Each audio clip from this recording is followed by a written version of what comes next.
It is so hard to believe that it has been almost exactly 1 year since the Eaton Fire started here in the community of Altadena. We are back in the community looking at some of the exact same spots that we looked at the day and the days after that fire started and tore through this community. What I can tell you, since we've been here, so many lots looking like this one, covered with dirt.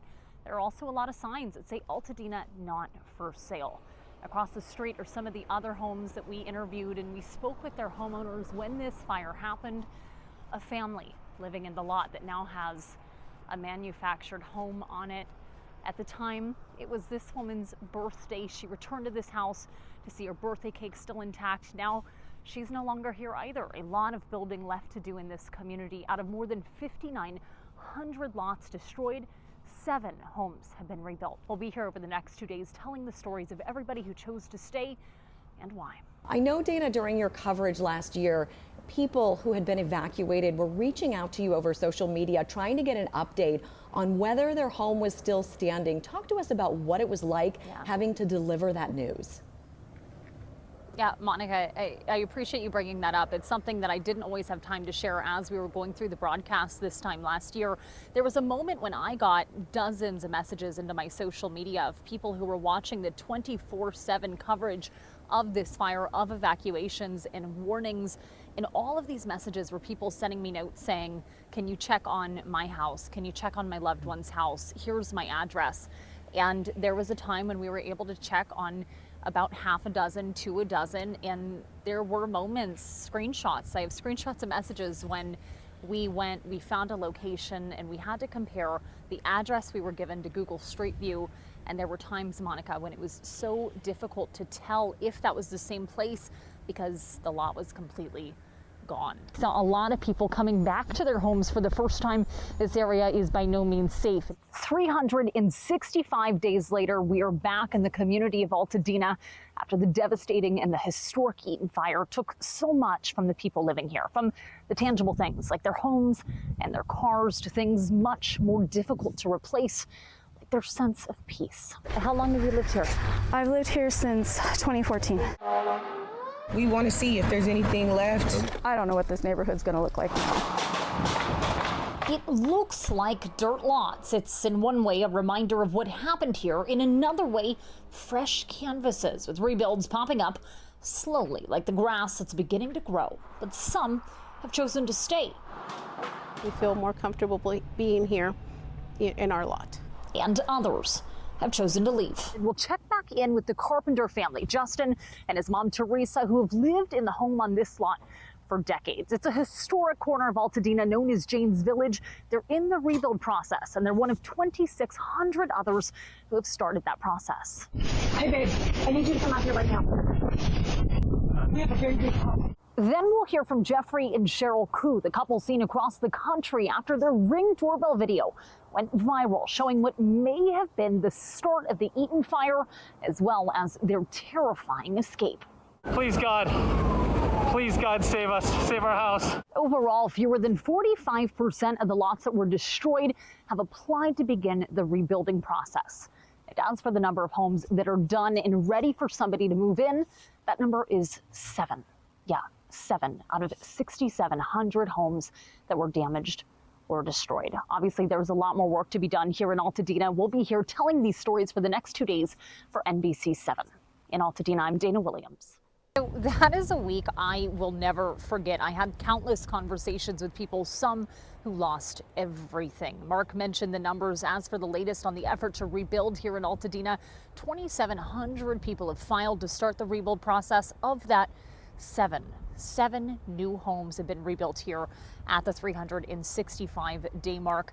I did get the opportunity today to check back in with one of the longtime Altadenan families who I met at this time last year here in the historic Jane's Village. This is what they had to say about their process on this lengthy rebuild. Down West Harris Street in the historic Jane's Village neighborhood of Altadena, orange fencing has become the new normal. Drilling, nailing, and sawing too. There's a lot of people, generational houses. Like our family had 1, 2, 3, 4 properties still up here. aptly named the Carpenter family, who has spent 60 years calling this lot home. It's been about 3 generations, plus all my aunts and uncles who have lived in this house at some point in their life. 1 year ago, Justin remembers the Eaton Fire as it tore through their street. I think that was the hardest thing I've ever gone through my whole life. Losing not only his family home that he, his brother, and his dad before them grew up in, but also a second one recently given to him after his dad passed away from cancer halfway through 2024. My house was essentially my inheritance from my dad. Losing my dad 6 months before that was terrible, but losing everything that he left me and my brother and my mom, everything that he worked for his entire life, I don't know. There's no way to describe it unless you actually experience it. While Justin was dealing with the unimaginable loss, he turned around almost immediately to help victims of the Palisades fire as a CHP officer. You know, we were on a tactical alert, 12-hour shifts, all days off gone. Justin was already living outside of Altadena while his house was under construction. His mom, Teresa, has since moved into a rental about 45 minutes away. Both of them continue to work through the permitting process to start to rebuild the home that their family has come up in for years, in large part to honor Rick, their late husband and father. I'm sorry. I'm sorry that, you know, your whole life has been taken from us, and the things that you worked for, but we're not gonna leave. We're not gonna go anywhere. The Carpenter family is gonna stay in Altadena for as long as I can. And I certainly am absolutely rooting for them. One of the many people who I developed a relationship with then and over the past year. And you did hear his mom, Teresa, mention that they had 4 total family homes here in Altadena between them and extended relatives, and they lost all 4. But as you can hear, they are determined to continue to keep Altadena as home and to stay. But for now, reporting live from Altadena, I'm Dana Williams, NBC 7. Oh. Jackie, Mark, what a week it was, and now 365 days later, in some ways it feels like it was yesterday, in others it feels like it has been 10 years, but the rebuilding efforts still very, very clear here. A lot still empty, and you'll see those in just a moment. But I've been fascinated to keep in touch with the numbers from LA County of 6,700 homes that were destroyed in the Eaton Fire. 2,700 have started the rebuilding process, and 7 homes have been completed. 7, fewer than 10. I did get the opportunity over the last couple of days to reconnect with some of the people who I met 1 year ago this same day, this same week, one of them being the Coup family. If you paid any attention to the Eaton Fire, you saw their video. This is what they say it's been like over the last year. Hey babe, I need you to come out here right now. It's been, like you said, a whirlwind. When we had first evacuated, we had no idea if our house was going to make it.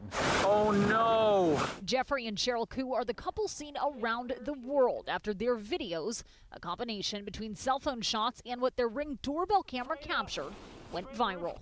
Obviously, never in a million years would I have thought that, Cheryl coming home saying, "We have a problem, you need to come outside," and pulling out my phone and capturing what is now being used as evidence as the early footage of the start of the Eaton Fire. The pair evacuated and had to live in a nearby hotel for a month. They say they made that video to share their experience, but it turned into a critical piece of context. I had to go into deposition. It's not something I've done before.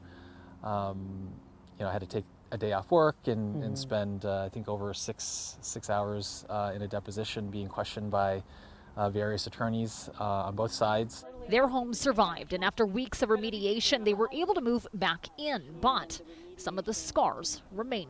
We walk out the house. I see that tower every day. When we take our walks, we see it. It's a reminder of, where bad things started. And for it to have reached and devastated so much of the community, so many homes, it's unbelievable. In September, SoCal Edison, the utility company that runs that tower, began offering compensation to victims of the Eaton Fire. They were sued in March by the county, and the U.S. Department of Justice also announced their plans to file a lawsuit as well. Get some accountability, get some justice, and do what I can.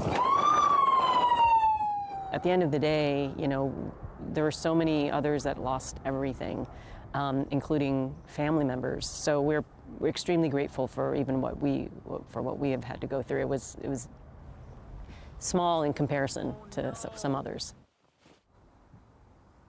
We were their first interview at this time last year. They went on to be a part of countless other media reports and documentaries. The original video posted on Jeffrey's Instagram has since garnered 65 million views.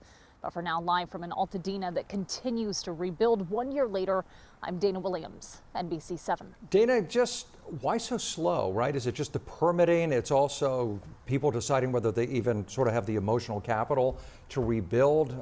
They're still clearing neighborhoods out. What best guess? Mark, most of the lots have all been cleared out. The Army Corps of Engineers, they swept through here in the months afterward, and anybody who wanted it, they were able to sign up and get them to clear their lots. So the lots are empty. The majority of people who I've spoken with, they're choosing to stay. Very few for sale signs out here. But two other things I did want to mention. One, in this neighborhood in Altadena, a lot of people, some people underinsured, some people didn't have insurance. And so it comes down to capital, having enough money to rebuild from scratch. The other thing that I heard from the county supervisor's office who oversees this area, because of the sheer number of contractors needed, they are working with contractors from out of county. And so this is the first time that they're going through the permitting process, all the rules, all that red tape. Yeah, Colleen Michael, I was here in Altadena 1 year ago reporting on the active fire as well as the following days. I returned yesterday to reconnect with some of the people whose stories I helped share, whose stories I listened to, including the Carpenter family. They are from this historic neighborhood of Altadena known as Jane's Village. And you said it, they said no matter what happens, despite all of this, this is where they're going to stay. Down West Harris Street in the historic Jane's Village neighborhood of Altadena, orange fencing has become the new normal. Drilling, nailing, and sawing too. There's a lot of people, generational houses. Like our family had 1, 2, 3, 4 properties still up here. Aptly named the Carpenter family, who has spent 60 years calling this lot home. It's been about 3 generations, plus all my aunts and uncles who have lived in this house at some point in their life. 1 year ago, Justin remembers the Eaton Fire as it tore through their street. I think that was the hardest thing I've ever gone through my whole life. Losing not only his family home that he and his dad before him grew up in, but a second one given to him after his dad passed away following a battle with cancer just months before the fire. My house was essentially my inheritance from my dad. Not only does Justin know what it's like to lose a home in the January fires, he also knows what it was like on the front lines. As a CHP officer, he helped victims of the Palisades fires. We were on a tactical alert, 12-hour shifts, all days off gone. Justin was already living outside of Altadena while his house was under construction. His mom, Teresa, has since moved into a rental about 45 minutes away. Both of them continue to work through the permitting process to start to rebuild the home that their family was raised in for years, in large part to honor Rick, their late husband and father. There's absolutely no other place I would ever want to work or live or raise my kids. And you hear that a lot. So the Carpenters say they locked in a contractor 9 months ago and they submitted their plans to rebuild just within the last couple of months. They say they're hoping to get a permit to start construction as soon as possible, but that they're already exhausted by how long this has taken thus far. For now, from Altadena, I'm Dana Williams, NBC 4 News. Process is going 1 year later. Dana. Yeah, Mark, Jackie, speaking of the rebuilding process, the latest numbers from the county of Los Angeles of 6,700 homes that were damaged or destroyed in the Eaton Fire. Around 2,700 people have applied to start the building process, and only 7 new homes have been built. It's been really special this week to return and reconnect with some of the people who I met this time last year, including the Carpenters, the Coups, and Leticia, who you can hear from right now. Down West Harris Street in the historic Jane's Village neighborhood of Altadena, orange fencing has become the new normal. Drilling, nailing, and sawing too. There's a lot of people, generational houses. Like our family had 4 properties still up here. Aptly named the Carpenter family, who has spent 60 years calling this lot home. It's been about 3 generations plus all my aunts and uncles who have lived in this house at some point in their life. 1 year ago, Justin remembers the Eaton Fire as it tore through their street. I think that was the hardest thing I've ever gone through my whole life. Hey, babe, I need you to come out here right now. It's been, like you said, a whirlwind. When we had first evacuated, we had no idea if our house was going to make it. Oh no! Jeffrey and Cheryl Coup are the couple seen around the world after their videos, a combination between cell phone shots and what their Ring doorbell camera captured, went viral.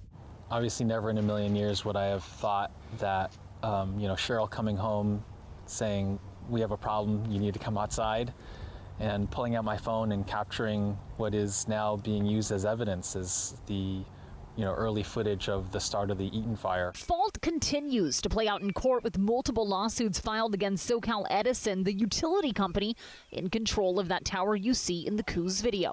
Now, as some, like the Carpenters, are nearing approval of their permits, others, like Leticia Serafin, are finding other ways to make ends meet, like living in an RV on their lot, at least for now. The reason for us choosing to stay in our lot is A, we have 3 fur babies. B, we're closer. We're here in our home, not in our home, but in our lot, and this is home to our children, and we feel safer here than anywhere else.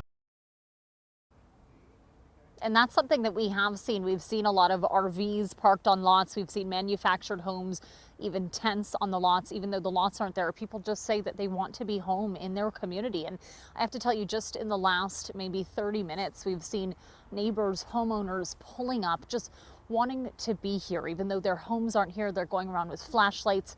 This is the night that everything changed. For a lot of them, therapeutic. For others who I spoke to on the phone in the days leading up to this, saying they couldn't bear to be here this week.